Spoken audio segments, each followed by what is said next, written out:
Today I'm going to show you guys some generally useful combat tips that I think are actually like pretty useful. So without further ado, let's get on with the video. Alright, so my first combat tip is getting the FPS Unlocker. With an FPS Unlocker, obviously everything's smoother. Like right now, it just looks smooth transition, everything looks nice. Along with the fact that there's lower recoil. So here, I'll show you what it looks like with, obviously, like my frames are changing a lot, but here.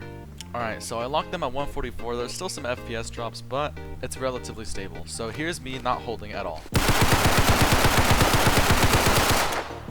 It's not, honestly, it's not that bad. It's actually really controllable. And now, what the hell?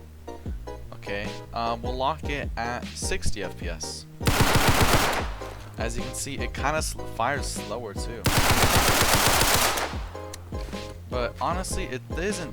Oh yeah, it's actually, never mind, it's kind of way different. That goes to the ceiling. Alright, so since now I have 3 mags instead of only like, I don't know, 1 mag, I'm gonna do a comparison between 144, 60 FPS, and 30 FPS. So you can see it's on 144 FPS on the top left. This is me not holding at all.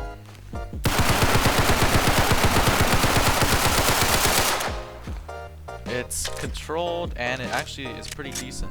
So I'll change it to 60 now. Okay, so you'll notice that now it's only 60 FPS instead of 144. Again, this is me without holding it.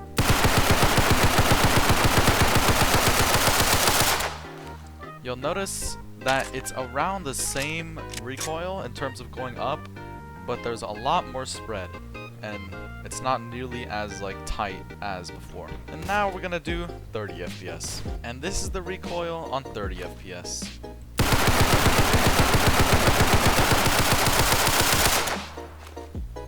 It's pretty bad, and the fire rate's a lot slower and nothing smooth at all. So yeah, I recommend getting an FPS Unlocker since it literally has its benefits. Quite literally, everything's smoother. Although you're not going to be able to see the actual FPS difference in terms of like, you know, I don't know how to explain it, but if you only have a 60 Hz monitor, you're not going to be able to see 144 FPS on a 60 Hz monitor. But you can see everything is much more smooth, and when I turn it down to only 30 FPS, you can see now everything is very choppy and like laggy. It's not good looking at all. And obviously you saw the recoil is a lot higher and the spread is much worse.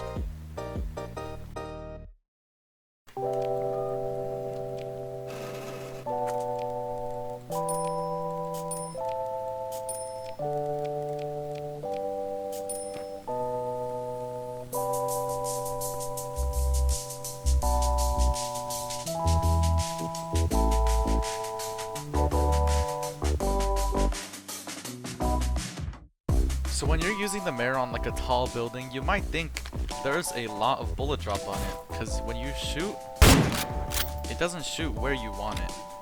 So here, if I can find someone, like, dude, can you guys stand still? You can see I was aiming perfectly at his head, but that was not a headshot. And the reason why this is not because of bullet drop feature, but instead, the crosshair is actually slightly up instead. What you should be aiming at is that bottom little like line, not the bottom one, but the one in the middle of the bottom. So what you can do to combat this is getting a custom crosshair. So now the crosshair actually tells me where the bullet will go. So if I aim for his head on the crosshair, I suck at this game.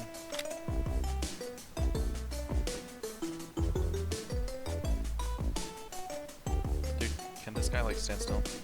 You'll see that was a headshot.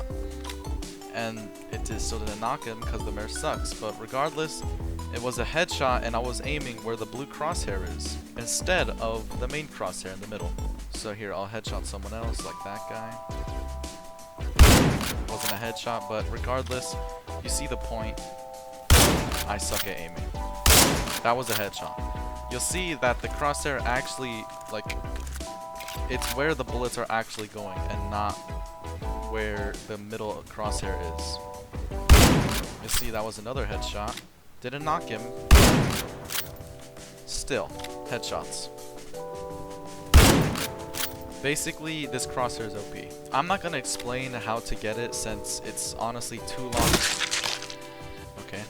It's honestly too long of an explanation to say, But I'll link a video of how I actually got the crosshair from another Crim content creator in the description.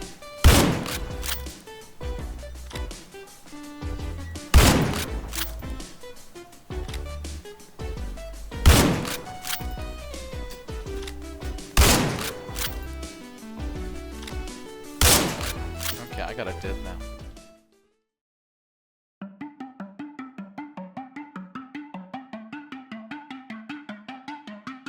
Just hide behind the f***ing wall. Yeah, don't push me in. Dead. Sped, bro.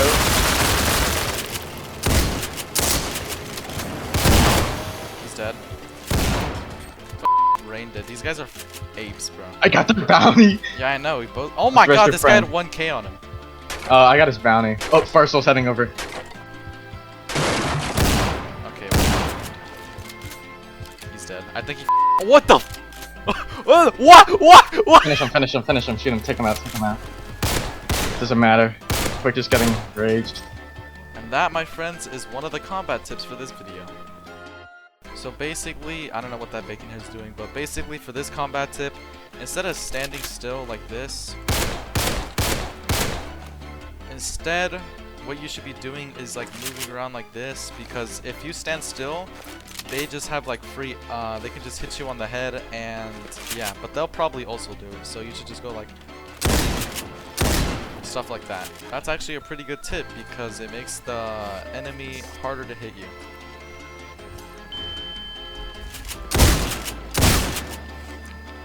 Again, just like that.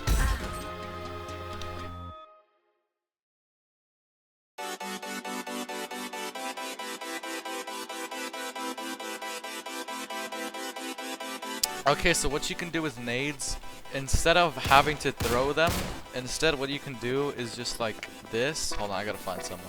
So since grenades have physics, you can use this to your advantage. So let's say someone was hiding in that corner, like all the way to the left. Oh. Anyways, let's say someone was hiding behind this corner where that dead body is. That throwing a nade like just over there wouldn't work. So instead, what you can do, you can bounce it off, and that didn't work. Okay, so let's say someone was hiding behind this wall right here. You could throw a nade straight down here, but instead, I think what's better is if you just, you can bounce it off, and actually that was even better since it'll go further and not just only right here. Because if you throw a nade overhead like that, it'll just go all the way to the back. But this one, it went right here. So basically, you should use grenade physics to your advantage since they're actually pretty useful. It is very situational though, so just be aware of that. Like for example, if you don't need to bounce your grenade off the wall, then just don't do it in case it like messes up the grenade or something. Here's another tip. What you can do, like this door, as you can see, it's locked. What you can do, you can throw a Molotov, and if they're standing right next to the door, it'll I have to burn myself. It'll actually hit them. You can see right there. If they were standing right next to the door, it would actually hit them and do a lot of damage to them. Honestly, I wouldn't use this one though. Like, if there's another entrance to the place you're trying to get into or the place you're trying to kill someone, then it's a good tip.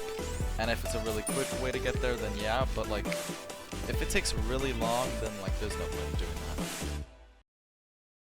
Alright, I hope you guys enjoyed this video of Crim combat tips. Yeah, thank you for watching. Goodbye.